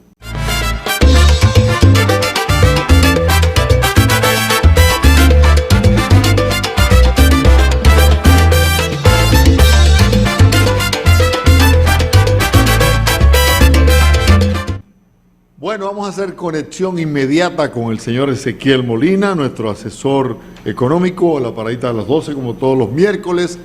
Damos la bienvenida a este gran amigo. Saludos, Molina, ¿cómo estamos? Se frizó Molina. Bueno, mientras tanto, Félix, podemos, en lo que Molina ya conectó. Saludos, bienvenido, Ezequiel. Ahora sí, Molina, ¿cómo está? No te escuchamos, activa ahora. ¿Y ahora? Ahora sí. ¿Cómo está Ya. todo? Bueno, buenas tardes, ¿cómo está todo? ¿Todo bien, Ezequiel? ¿Y tú? Veo, muy bien, ahí te veo a ti, ahí y a Félix. ¿Tendremos incremento en los préstamos, sí o no? En los préstamos comerciales, Sí. a empresas privadas, Sí, los bancos. no, se supone que van a reducir por las medidas atinadas, muy atinadas del Banco Central. Los préstamos tienden a reducirse. Si no es así, una bendición, que aún con el banco subiendo la tasa de política monetaria, los préstamos se mantengan en alza. Pero la tendencia siempre cuando eso pasa, y es el deseo de las autoridades, a que disminuya un poco para poder, si se quiere amortiguar o sortear un poco esos ímpetus de inflación que se están dando en la economía dominicana y en la del mundo. El más alto porcentaje en 20 años que se reporta con relación a un 30% de hambre en América Latina, ¿eso tendrá que ver con la disminución en la producción de alimentos o es propio de la crisis? Mira, yo que di un poco de economía social, por decir eso, ¿no? Que di un poco. Realmente el hambre en el mundo no es más que una irresponsabilidad de los países ricos y de los gobernantes del mundo. El hambre se pasa más bien por la pérdida de alimentos, por la inequidad, por la insensibilidad social de muchos países, que más que prefieren a veces que se pierdan los alimentos a que se consuman en otros países un poquito más baratos o hasta donados si se quiere. Ahora bien, tu pregunta no tiene nada que ver con la parte social. Tu pregunta tiene que ver con la parte de producción y si va a haber escasez o va a haber simplemente una falta de poder adquisitivo de la población. Te voy a contestar en esa porque ya te contesté la que quería yo. Yo insisto en que va a haber muchos problemas de producción en los países en desarrollo, en vía de desarrollo como el nuestro, a partir de que no tenemos seguridad de recibir los fertilizantes para sembrar los productos en sus ciclos. Ahora mismo aquí no hay necesariamente una provisión de fertilizante. Se dicen que sí, pero no hay tanta seguridad. Yo sé que hay empresas que producen fertilizantes que son muy eficientes, pero el país es muy importador de fertilizantes, independientemente de lo que aquí tenemos. Y eso lo necesitamos para producir, por ejemplo, en el arroz, en las leguminosas, en los vegetales. O sea, se necesita. Y los países que más la producen tienen prohibido la exportación de los fertilizantes, porque quieren acapararlo y asegurar ellos su producción agrícola. Entonces, eso es un problema que nos va a crear. Todo eso es lo que yo veo. Recuérdate que de todas maneras las cosas pueden cambiar. Puede ser que de aquí a enero ya los países liberen y nosotros no tengamos el problema. Si no fuese por eso, aquí había un buen plan de siembra, de producción de alimentos, que no nos íbamos a crear problemas, porque nosotros tenemos desde hace muchos años seguridad alimentaria. Recuerda, cuando un país se califica como seguridad alimentaria, cuando tiene por lo menos el 70% de lo que consume en alimentos básicos garantizados. O sea, que produce él mismo su alimentación básica. En este caso nosotros tenemos cerdo, pollo, esos son las carnes, tenemos vegetales, tenemos arroz y tenemos leguminosas. En un 70% eso está garantizado. Pero para el año 2022 tenemos esos riesgos. Ese mismo problema tienen otros países. Ese mismo problema tiene otros países. Si eso se da, lamentablemente, en esa situación, vamos a tener hambruna. Vamos a tener problemas de producción de alimentos. Bueno, la FAO está hablando de que son 59 millones de personas en América Latina que están padeciendo hambre. 200 en el mundo. Pero entonces, es padeciendo hambre extrema. Porque de los 7.600 millones de habitantes que tenemos, 200 están padeciendo de hambre extrema.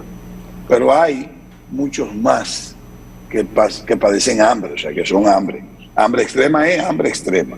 Pero en el renglón de hambre hay mucho más. Estamos hablando de 2.000 millones de personas. Bueno, el gobernador del Banco Central, Ezequiel, dice 9.7 creció la economía dominicana el último mes. ¿Tanto así? Sí. El crecimiento nuestro va a terminar en 11. Yo no creo que sea menos de ahí. En octubre 9 y pico. Tuvimos 12 y pico en septiembre. El promedio vamos a terminar con 11. Recuérdense que veníamos con 11, 10, 12... casi 12 y ahora 11. El 9. Nosotros vamos a terminar exactamente con un promedio de 11% del Producto Interno Bruto en crecimiento.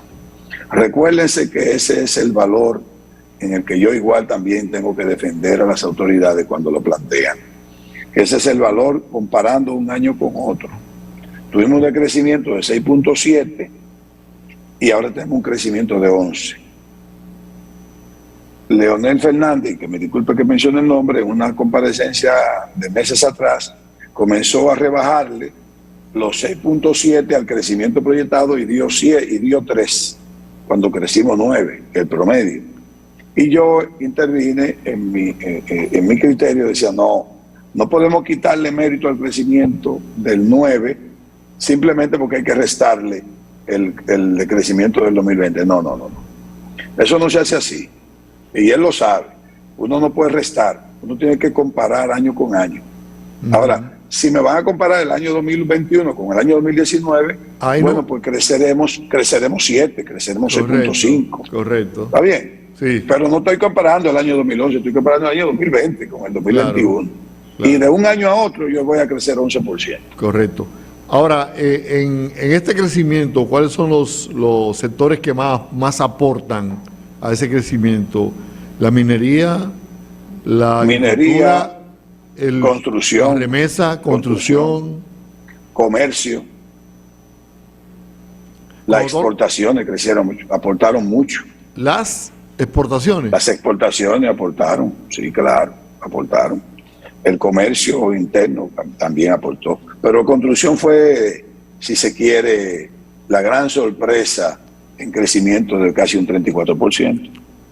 Lo que pasa es que mucha gente en República Dominicana, familiares, comenzaron a enviarles dólares de lo que estaban recibiendo y lo estuvieron invirtiendo en viviendas económicas. Yo he conocido varios proyectos de vivienda económica que llevan por quinta, sexta etapa en los últimos 2 años. Sí. Y es fruto de ese tipo de dinero de gente que está recibiendo remesas. Mira,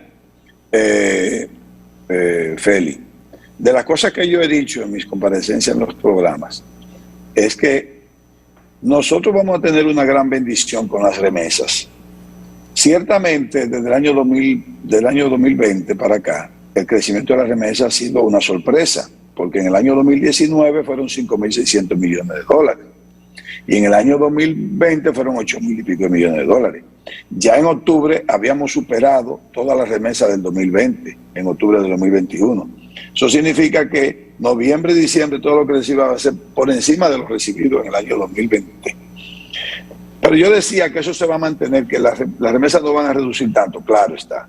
En el 2022 no vamos a recibir 10.000 millones de dólares de remesa.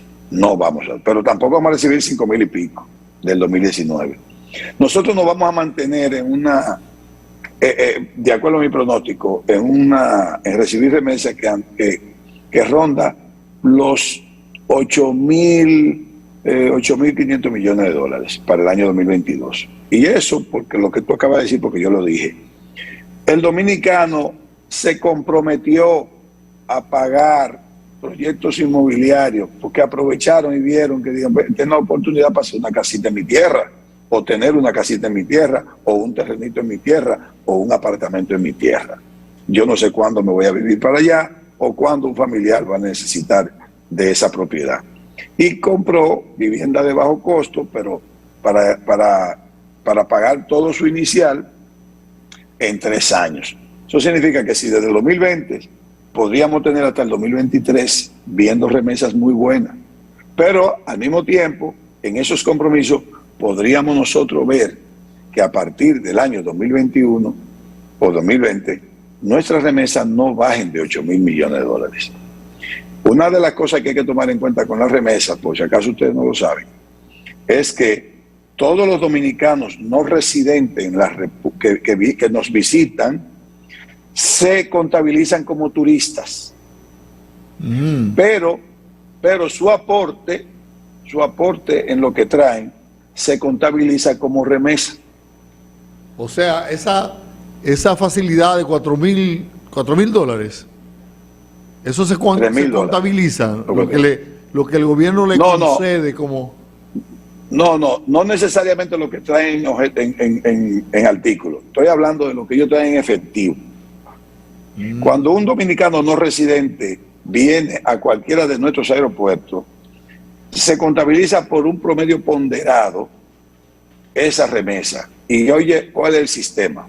El sistema es que tú llegas y aleatoriamente a una cantidad normal de la que se toman en cuenta y razonable, se le pregunta con discreción, sin preguntar nombres ni nada, ni anotarlos, con su nombre y su cédula, de ninguna manera, ni pasaporte, cuánto más o menos trae, o lo buscan en su declaración. ¿Está bien? Pero básicamente también se le pregunta. Y algunos dirán $500, otros dirán $1,000. Regularmente el ser humano o el dominicano siempre dice que trae menos de lo que trae. ¿Está bien? Sí. Si trajo 2,000, dice que fue 1,000. Pero eso es lo que se contabiliza, ese 1,000. Y se hace un promedio ponderado y se anota como remesa.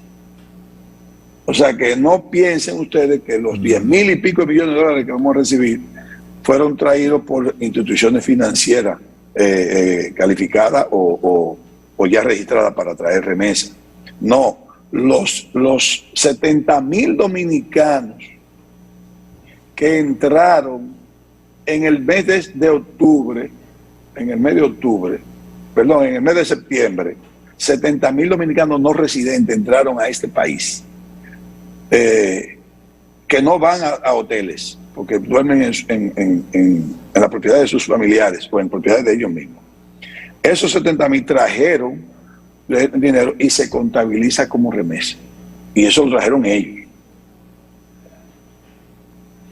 Bueno, Molina, vamos a hacer una paradita y al regreso quiero que me hagas, me relates cómo estuvo en tu empresa el Black Friday y cuál ha sido la relación entre este año y el año pasado.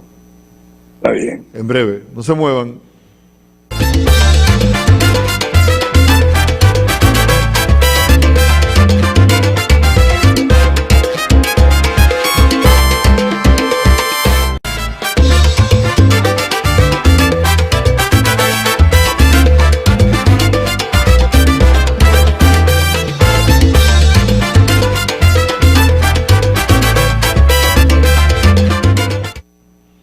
Bueno, tenemos a Ezequiel Molina en nuestro set virtual.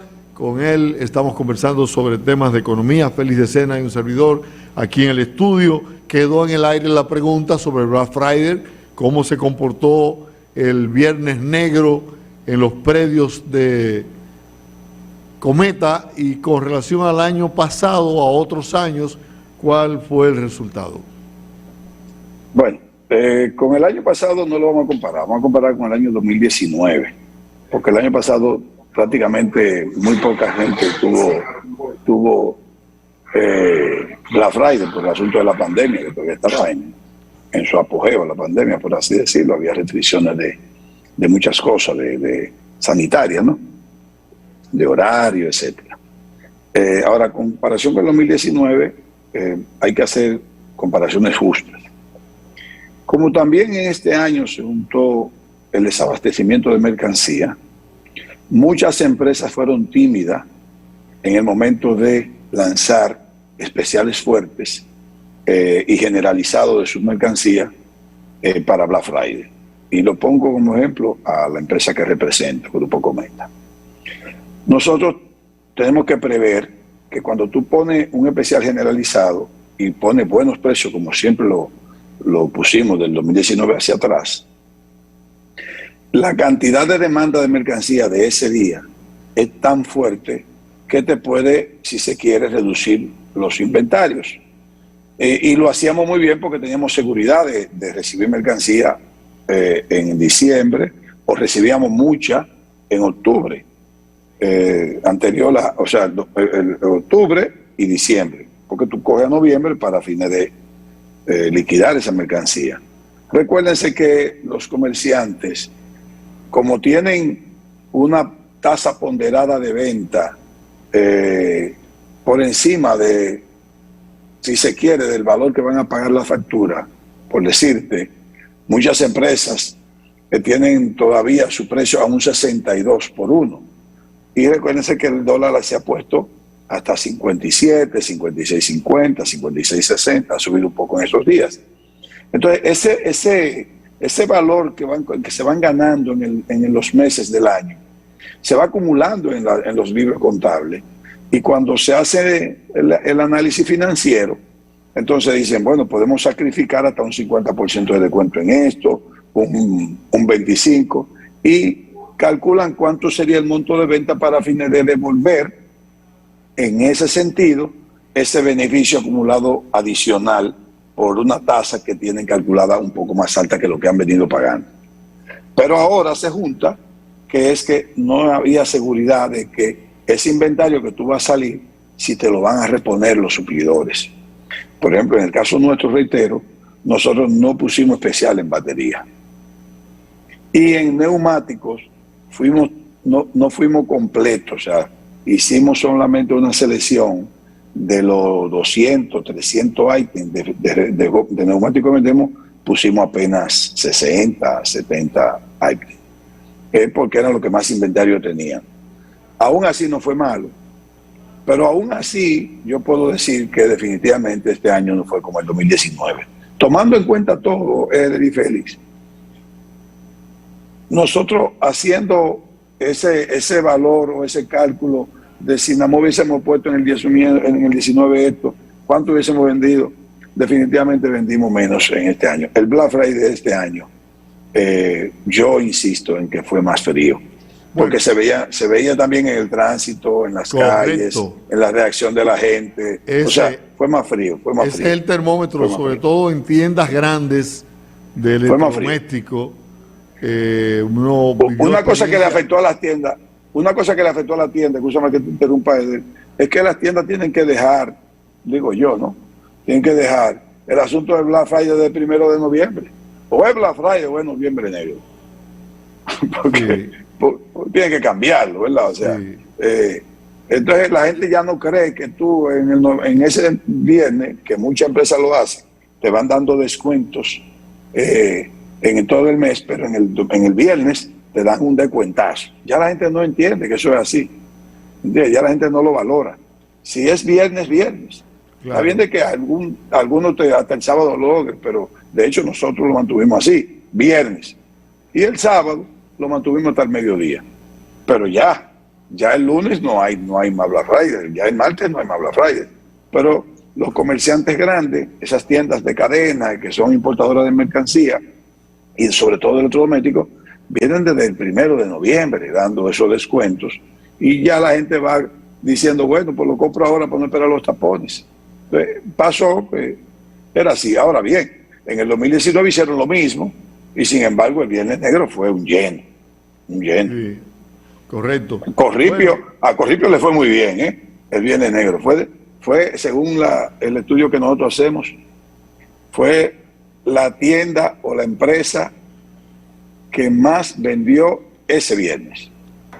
Bueno, como sabemos que a ti te gusta el deporte, y además como estamos hablando de economía, lógicamente los acuerdos nuevos que va a haber entre peloteros y dueños de equipo en Grandes Ligas, la parte económica juega un papel esencial.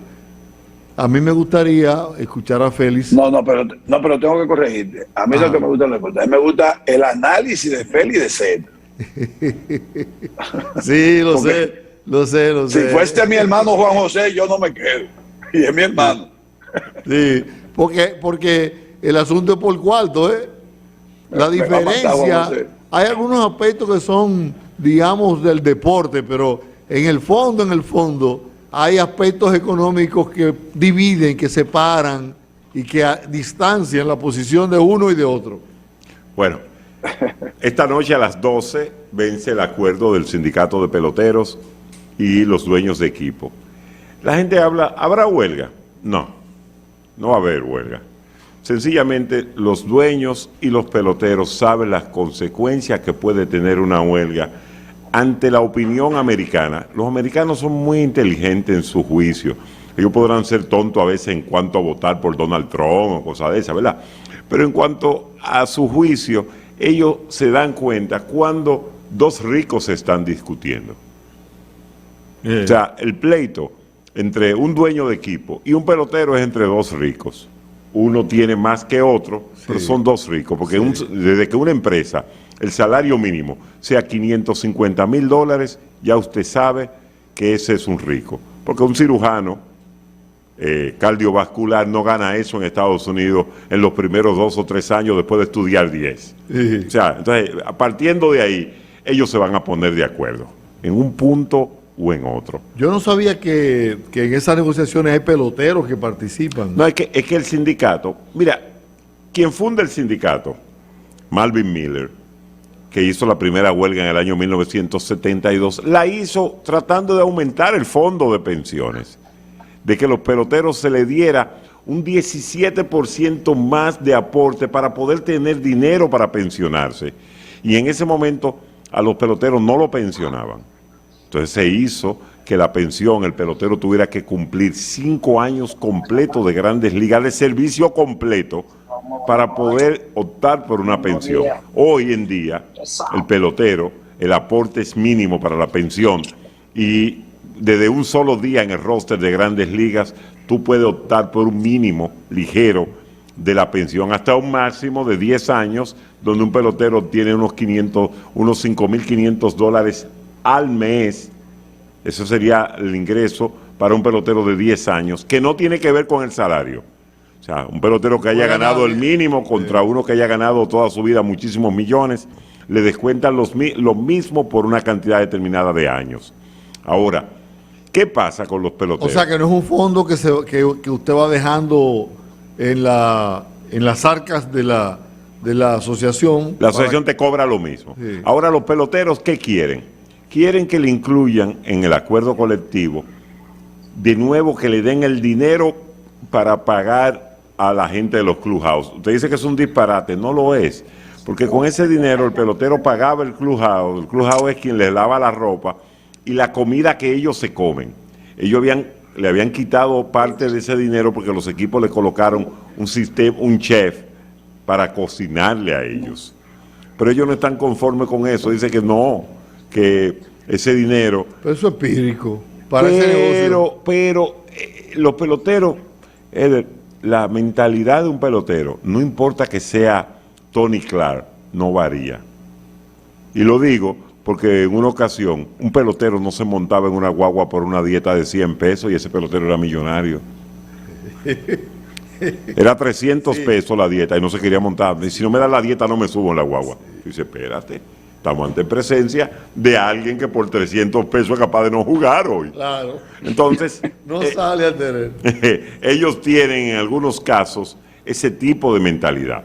Ahora, los dueños de equipo han conseguido acuerdos muy favorables en los últimos años y eso tiene irritado al sindicato de peloteros, pero es que a diferencia de años anteriores el sindicato es presidido por un pelotero, no por un abogado de Quinta Avenida, como le llaman, como era antes, que tenía un staff de grandes economistas, porque hay veces que hay una propuesta que te hacen que tú no la ves a largo plazo, pero te la están poniendo y tú no te das dando cuenta que con la última propuesta que los dueños le hicieron, el salario de los peloteros ha bajado, no ha subido la superestrella, pero ha bajado en el pelotero común y corriente. Y eso en el grueso de la nómina ha bajado. Ha bajado, entonces los dueños están economizando un 7.2% con relación a lo que tenían en el acuerdo del 2016. Hay que decir algo, Félix, y es que los dueños de los equipos son los dueños del evento, los que montan el evento, los que invierten en el evento, los que compran las bolas, los que compran los bates, los dueños de los uniformes, los dueños del estadio. Ellos son los CEO del negocio. Claro, pero no pueden hacerlo sin aquella parte. Claro. Ahí es que está. Claro. Sí, dime. Félix, ¿qué equipo está perdiendo dinero ahora mismo? Cuando tú tienes esa edad. Mira, esa es una de las preguntas. La mayoría de los equipos de Grandes Ligas argumentan que pierden dinero. Los peloteros le han pedido, vamos a abrir los libros, ábranos los libros a los auditores para ver si es verdad las pérdidas que ustedes dicen que está reflejando. Ahora, tenemos que saber que hay equipos que no están generando muchos ingresos, porque vemos a Nueva York, vemos a los Marlins, estadio vacío, 19 mil fanáticos, 20 mil fanáticos. Usted dirá, pero el dinero de televisión sí, pero tú necesitas la taquilla, sí. Tú necesitas que la gente vaya, que la gente consuma un estadio, sobre todo con un americano. Y le voy a poner este ejemplo. Una vez nosotros en Puerto Rico, que actúan como americanos, decimos, si regalamos la taquilla y viene gente al estadio, un puertorriqueño consumía $14 en el estadio. Entonces, si nosotros decíamos, si nosotros podemos meter 2.000 fanáticos, tenemos $28,000. El porcentaje que era la cantina de lo que te dejaba cada comida, tú estabas teniendo buen dinero. Así mismo es allá. Entonces, cuando tú tienes un equipo como el de los Marlins, la cantina ya no es importante. O el de Tampa, o el de Pittsburgh. Porque no todos los equipos, Ezequiel, son los 10 equipos grandes. O sea, hay 10 equipos en grandes ligas que son los equipos que mueven todo. Que son los 2 de Nueva York, los 2 de Los Ángeles, Boston, Toronto. Esos son equipos de mercado grande. Washington entra ahí. Washington no es un mercado grande, tiene un dueño tacaño, pero no es un mercado grande. Boston Tiene mucho afroamericano y eso complica. Seattle es un mercado pequeño, San Diego es un mercado pequeño, Los Dodgers. Houston es un No, mercado, sí, Houston es un mercado intermedio, Cleveland es un mercado Oakland. malo, Pittsburgh es un desastre, Filadelfia es bueno, es un mercado bueno, Atlanta es un gran mercado. De hecho, Oakland. Atlanta es el único de los equipos que cotiza en bolsa. El equipo de San Luis es un mercado mediano pero grande. O sea, San Luis, porque es una ciudad orientada hacia el béisbol completo. San Luis es una ciudad que respira Con béisbol. tradición. Sí, y respira béisbol. Chicago es un gran mercado, los dos. Los dos equipos de Chicago. Chicago tiene fanáticos tan fieles que fueron capaces de durar todos esos años yendo al play. Es que una ciudad. Esperando un triunfo. Tú calculas el tamaño de las ciudades. Cuando tú vas a Chicago, tú te das cuenta del tamaño de ciudad y lo que es. O cuando tú vas a San Francisco. ¿Alguna A San pregunta, Francisco. Molina? No, yo Uno. estoy escuchando. Yo lo único que le ibas a quiero decir preguntar a algo? él, no a Félix, lo que quiero decirle es que si los equipos de grandes ligas también tienen la misma costumbre de aquí, entonces ya el béisbol no deja cuarto. Porque los de aquí no ganan tampoco, ¿eh? Bueno, aquí, Ezequiel, los equipos, como la estructura accionaria, la mayoría no se preocupa por repartir beneficios. Ellos, la competencia es tal que todo el mundo mete prácticamente lo que se gana. Ha habido momentos en que, por ejemplo, el Licey en una época que llegó a tener certificados de beneficios, certificados. Pero como no es una compañía por acciones que no está supuesto a tener beneficios, sino un club incorporado, inmediatamente lo gastaban en muchísimas cosas dentro del equipo. Pero el béisbol como estructura tiene que controlar algo, y eso es algo que los peloteros están pidiendo, y es que haya un piso, que los equipos tengan un mínimo que pagar. ¿Por qué? Porque Mark Scherzer, por ejemplo, va a ganar 43 millones, y hay 3 equipos que van a pagar menos, ahora mismo tienen nómina de $40 millones. Entonces, ¿qué dicen los peloteros? No se puede competir en una liga que esto exista, porque en el fútbol americano existe un tope, Salario tope. hacia arriba pero hacia abajo también. O sea, ningún equipo puede gastar más del 94% de sus ingresos, pero no puede gastar menos del 80%. Eso garantiza más o menos una competencia equitativa. Equitativa, tú compites. Sí. O sea, no hay un equipo. ¿Cómo tú puedes tener un equipo que tenga una nómina de $240 millones y un equipo con una nómina de 40 compitiendo en la misma liga? Sí. Félix, Oh. ¿en qué ha cambiado la comercialización de la pelota dominicana después que tú dejaste la comercialización a partir de que Julito así vendió todo ¿Qué eso ha de cambiado? Dice. Mira, te voy a decir algo, si han bajado los montos. O sea, la comercialización se ha frisado y le está pasando en algo que estoy viendo a la comercialización. Algo como lo que estoy viendo en la mayoría de los programas de radio, televisión y periódicos. El Estado está sustituyendo a la empresa privada en los patrocinios y eso es peligroso en cualquier evento. Eso era algo que no existía antes. Siempre tú tenías una cooperación ligera del Estado dominicano a través de una colocación ligera del Banco de Reservas. Hoy en día, la presencia masiva del Banco de Reservas ha Patrocinio. sacado a los otros bancos. El patrocinio. Los otros bancos se han quejado y han dicho, mire, yo no hago nada en este evento prácticamente. Y entonces, eso es peligroso porque el Estado depende de la voluntad en un momento determinado de cualquier autoridad. Sí. Simple y llanamente. Y hoy veo una publicidad estatal masiva en todos los medios y eso no es sostenible. ¿Cuánto Eso no es sostenible. le cuesta a la liga montar el evento? Es que es individual, Cordero. Ah, bueno, cada equipo, aquí un equipo no te cuesta menos de $1,500,000. Aquí ningún equipo cuesta. Los 3 meses, pero... Sí, te cuesta alrededor de 100 millones de pesos. Wow. Montar un evento, sí, es carísimo. ¿Oíste, Ezequiel? Sí. Sí, ya lo escuché. 100 millones. Sí, y hay equipos que duplican esa cantidad de dinero. Cuando tú te buscas cuánto te cuesta un equipo como los Tigres del Licey. Ahí entra todo. Ahí entra todo. Y en taquilla solamente Licey y Águila. Licey y Águila son los únicos que tienen eso. Claro, el abono es importante para la mayoría de los equipos ya. Tú te encuentras con que Santiago tiene millones de pesos de ingresos de abono, o un equipo como el de los Tigres del Licey, en un momento determinado, capitaliza.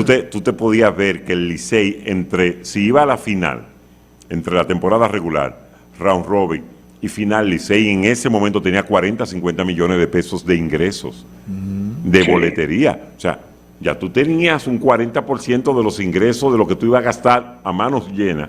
Y el Licey en ese momento producía casi 200 millones de pesos. Estoy hablando de usted del 2011, 2012. No, Félix, no hay una forma de hacer que las transmisiones sean más limpias. Sí. Él limpiando un poquito el padrón. El padrón de anuncio, la parrilla. Tú tienes que hacerlo. Porque hoy en día, y de hecho es una queja que yo tengo para los productores. Porque le perjudica a todo el mundo, ¿eh? Sí, el Escogido la tiene la más limpia, el Escogido lo entendió a tiempo y lo hizo. Muy limpia la del Escogido. Entonces, nosotros fuimos culpables de eso en un momento, pero yo le explicaba que las cosas varían. Y yo ponía el siguiente ejemplo. En tu vida, Cordero, cuando tú comienzas tu vida comercial, tú coges lo que venga. Exacto. Sí. No, mira, tú no puedes comer carbohidratos con carbohidratos. Entonces, oye, bien, yo como lo que me llene. Sí. Pero una vez tú comienzas a tener más ingresos y comienzas a tener, tú dices, espérate, yo no mezclo esto, yo ahora quiero una ensalada. Mejor. Entonces, los equipos no quieren hacer eso. Sí. Tienes que hacerlo. Estás obligado a hacerlo, a sentarte con el anunciante y decirle, mira, fulano, dame un poquito más, pero yo voy a limpiar más la transmisión, para que el público pueda disfrutar más de la transmisión. Hoy en día tenemos dificultades por los equipos o los productores de la cadena.